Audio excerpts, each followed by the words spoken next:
അള്ളാഹുവിന്റെ റസൂൽ വിരിപ്പിലേക്ക് വന്നു കഴിഞ്ഞാൽ കുല്ല ലൈലത്തിൻ, എല്ലാ രാത്രിയിലും എന്ന് പറഞ്ഞാൽ ഒരൊറ്റ രാത്രി പോലും വിട്ടുപോയിട്ടില്ല. നബി സല്ലല്ലാഹു അലൈഹി വസല്ലമക്ക് രോഗം മൂർച്ഛിച്ച സന്ദർഭത്തിൽ പോലും ഇത് വിട്ടുകളഞ്ഞിട്ടില്ല എന്നാണ്. ആയിഷ റളിയല്ലാഹു തആല അൻഹ നബിക്ക് വേണ്ടി ഓതിക്കൊടുത്തു എന്നാണ്. എന്നാലും പ്രവാചകൻ അത് ഒഴിവാക്കിയില്ല. കുല്ല ലൈലത്തിൻ ജമഅ കഫൈഹി, തന്റെ രണ്ട് കൈപ്പടങ്ങളെ ജമഅ കൂട്ടിച്ചേർക്കും കൊണ്ട് റസൂലുള്ളാഹി സല്ലല്ലാഹു അലൈഹി വസല്ലം സുമ്മ നഫസ ഫീഹിമ, ഈ രണ്ട് കൈകളിലും പ്രവാചകൻ ഊതിയതിനു ശേഷം ഫഖറഅ ഫീഹിമ, ഈ രണ്ട് കൈകളിലേക്ക് ഓതി. അപ്പോൾ ഇങ്ങനെ കൈവച്ച് ഇതിലേക്ക് ഊതിക്കഴിഞ്ഞാൽ പിന്നെ വേറെ എങ്ങോട്ടെങ്കിലും നോക്കി ഓതരുത്. പിന്നെ എങ്ങോട്ട് ഓതണം? ഈ കൈകളിലേക്ക് ഓതണം. ഖുൽ ഹുവല്ലാഹു അഹദ് വഖുൽ അഊദു ബിറബ്ബിൽ ഫലഖ് വഖുൽ അഊദു ബിറബ്ബിൻ നാസ്, ഈ മൂന്ന് സൂറത്തുകൾ അൽ മുഅവ്വിദാത്ത് എന്നറിയപ്പെടുന്ന ഈ മൂന്ന് സൂറത്തുകൾ ഈ കൈകളിലേക്ക് ഓതി.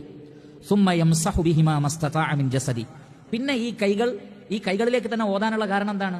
പിന്നീട് ശരീരത്തിന്റെ തനിക്ക് സാധിക്കുന്ന ഭാഗങ്ങളിലേക്കെല്ലാം തടവി.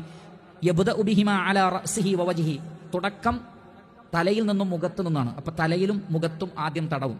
പിന്നെ എവിടെയൊക്കെ ശരീരത്തിന്റെ ഭാഗത്ത് കൈകളെത്തുമോ അവിടേക്കൊക്കെ. അതുകൊണ്ട് ഇരുന്നു കൊണ്ടോ നിന്നുകൊണ്ടോ ചൊല്ലലാണ് കൂടുതൽ ഹൈർ. കിടന്നുകൊണ്ടാകുമ്പോൾ നമ്മുടെ പുറകിലേക്കോ മറ്റോ കൈ കൊണ്ടുപോകാൻ പറ്റില്ല എന്ന് വരും. അപ്പൊ ഇരുന്നു കൊണ്ട് ചെയ്യലാണ് ഇത് ഏറ്റവും ഹൈർ. ഇതൊരു തവണയല്ല 3 തവണ ചെയ്യണം.